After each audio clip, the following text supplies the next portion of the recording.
Hello, and today we're going to be reviewing a marker. One of the very first markers in a series of markers and parts and kit that I'm going to be reviewing for paintball products.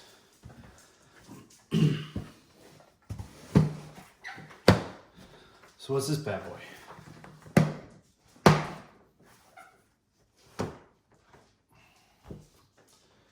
Here is my ShockTech SFL Desert Fox. All this cool milling.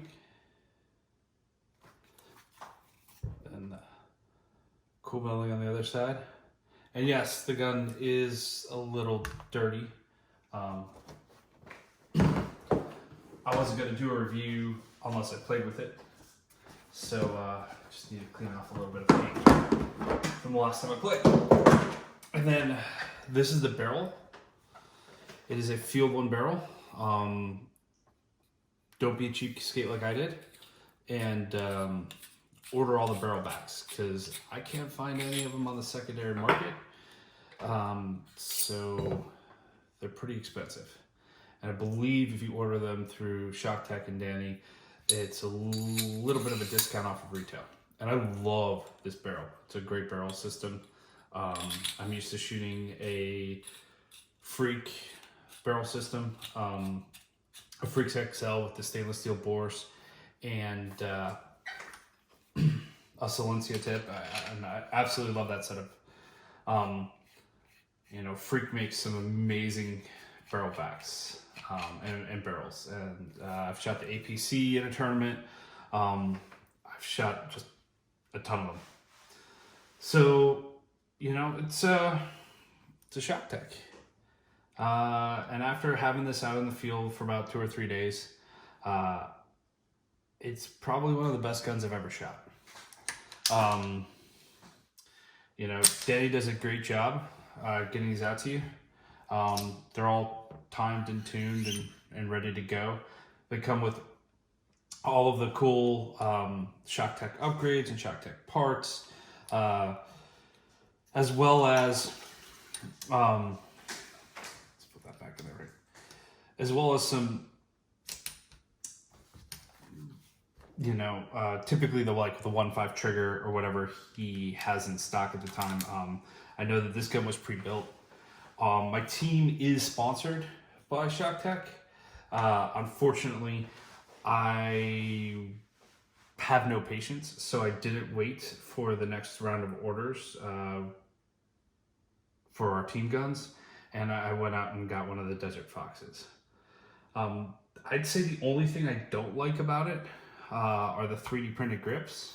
I'm probably going to put a pair of cap grips on there to hopefully find a blue dust pair of cap grips or not a black pair of cap grips.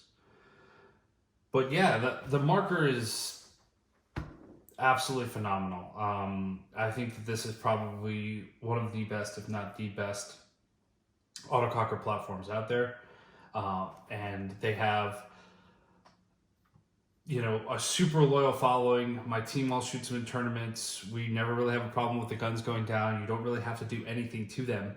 I know that some of my teammates have taken a little bit of the play out of the trigger here to make it even faster. But this gun just shoots absolute ropes. It's so fast for a fully mechanical marker or any marker shooting semi-automatic for that note. The other thing that I probably would change is I'd like to try to have a pops on this. There's nothing wrong with this ASA. It works great. Gets the gun up to pressure. Never had an issue with it. I just like the pops mechanism a little bit better. And the only thing I've had to do to the gun since I got it is take the pressure off of it a little bit. Right now, out of the box, it was shooting 320, 325. In most of the fields I play at, the field limit's 300. So I have it right now down to about 295, and it shoots there extremely consistently. It's just a really, really well put together, well-tuned machine. I did have slight issues because I live in the South, and unfortunately in the South, we have glorious amounts of humidity.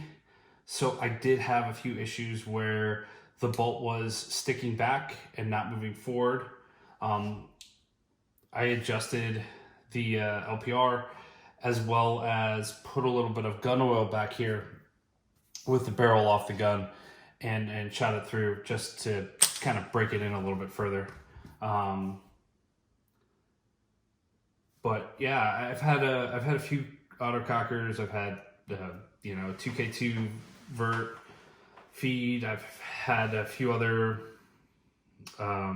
hinge frame ones, and I gotta be honest, this is probably the best cocker I've ever shot, and this is a cocker that's gonna stay with me for as long as I play paintball. Yeah, it's absolutely phenomenal. I'm pretty sure that Angry Antle did the milling on these bodies, and they're really cool, really detailed, and I absolutely love it. I fell in love with this design and this pattern as soon as I saw it. I believe Shock Tech still has, at the time of this video, 2 or 3 of them still left on the site. But after they're done with this, they're done with it. They're not going to make another Desert Fox with this milling. The guns are already made, so there was, about a week worth of lead time. Danny had to tune it, and Shock Tech's not a full-time job for him, so there was a little bit of lead time with it, but honestly, it was just the level of excitement, like Christmas Day level of excitement to get this marker. So it was that's all on me. I do know that some of my teammates have replaced the trigger plate with a Delram trigger plate from one of the other cocker manufacturers, cocker part manufacturers. I'll have to figure out that is. I'll include a link to that in the video. It has been sold out, so I haven't had a chance to put one on my gun and try it out for myself. But yeah, this thing is absolutely amazing.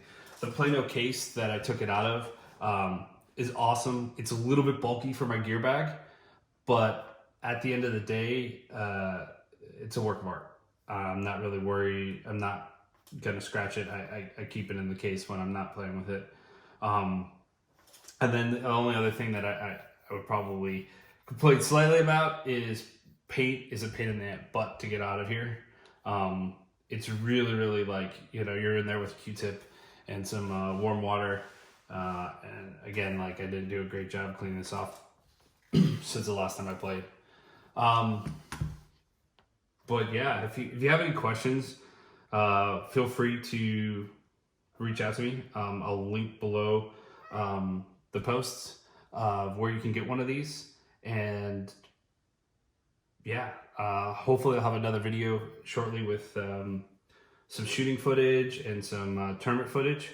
But right now, I broke my foot, so it's going to be a few days before I play.